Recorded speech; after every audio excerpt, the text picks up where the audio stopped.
Hello, my freaky darlings. Welcome back. This week, I'm getting to know the Kappa, which means river child.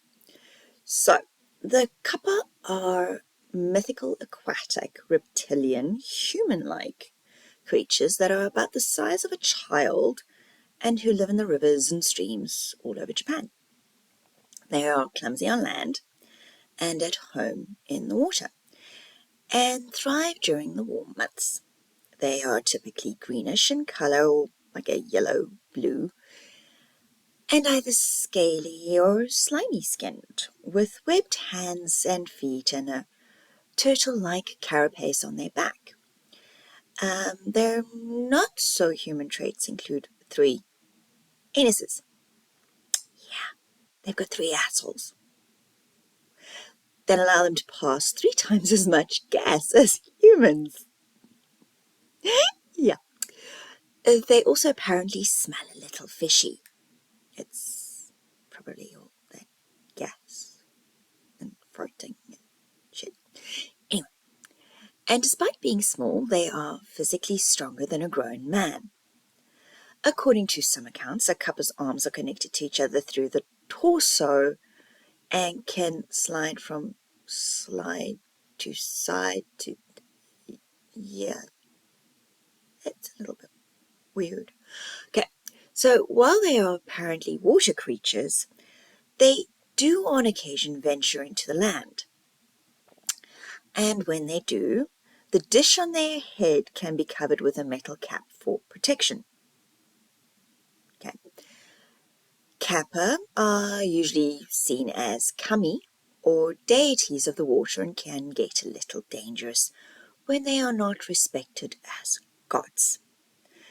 Their actions range from comparatively minor misdemeanors, such as looking up a woman's kimono if they venture too near the water, naughty little buggers, and to outright malevolence, such as drowning people and animals, kidnapping children, raping women, and at times eating human flesh, drinking their blood, eating their livers, or gaining power by taking their shirikodama, which is a mythical ball containing the human's soul, which is apparently up the victim's ass. Oh, okay. They also apparently like cucumbers. I'm guessing they do the cucumber thing when they're not eating human flesh or livers or drinking human blood, I guess. Okay, so at festivals, offerings of cucumber are frequently made to the Kappa.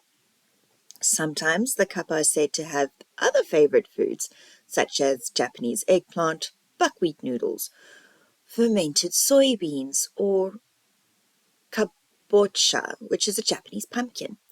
And of course, don't forget the human flesh, livers, and blood. Yeah. So in old Tokyo, there used to be a tradition where people would write the names of their family members on cucumbers and send them floating downstream to modify the cupping and prevent the family from getting hurt in those streams. In some regions, it was customary to eat cucumbers before swimming as protection, but in others it's believed that this would actually piss off the Kappa and guarantee an attack. Okay, that's a little confusing. I mean, so which is it? Yay cucumber, nay cucumber?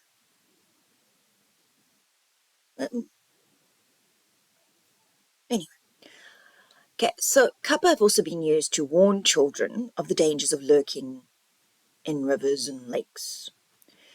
So I'm guessing like just to use them as an excuse to keep the kids away from the river so they don't drown on their own kind of thing, maybe?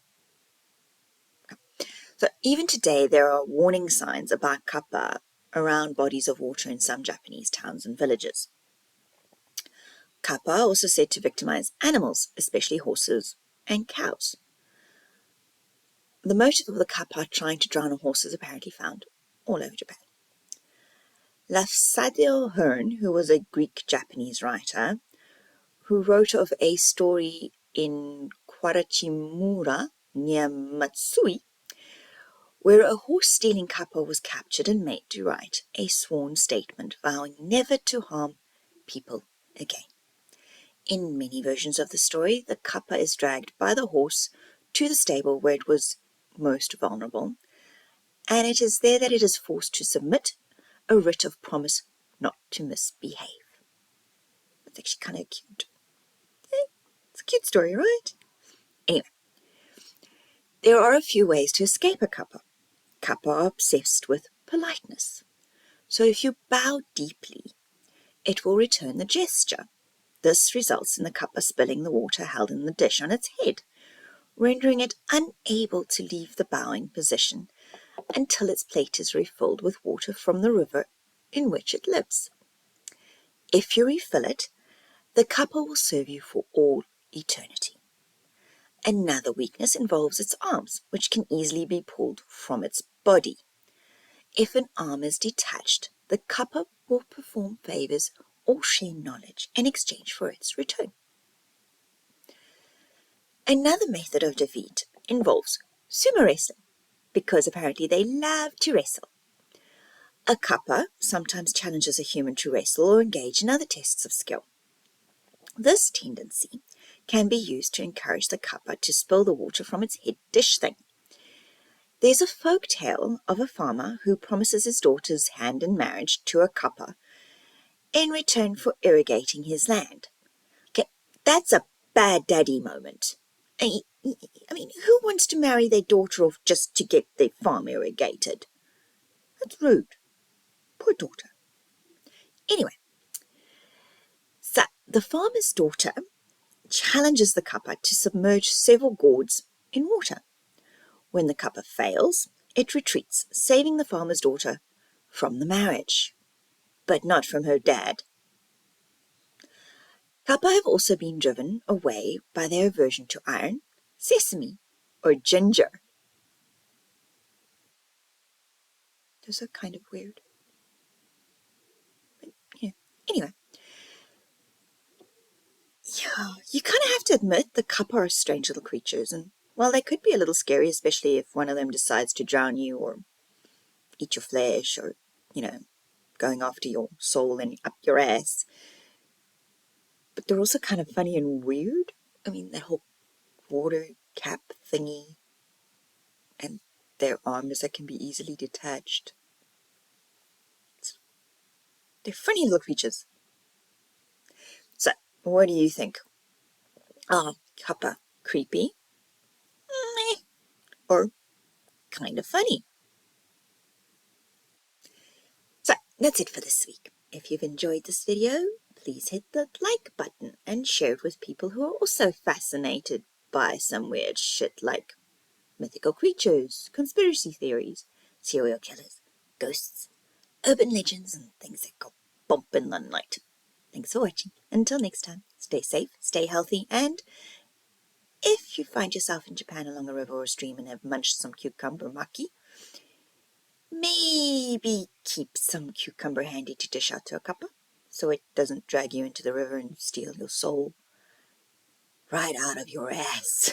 Okay, bye.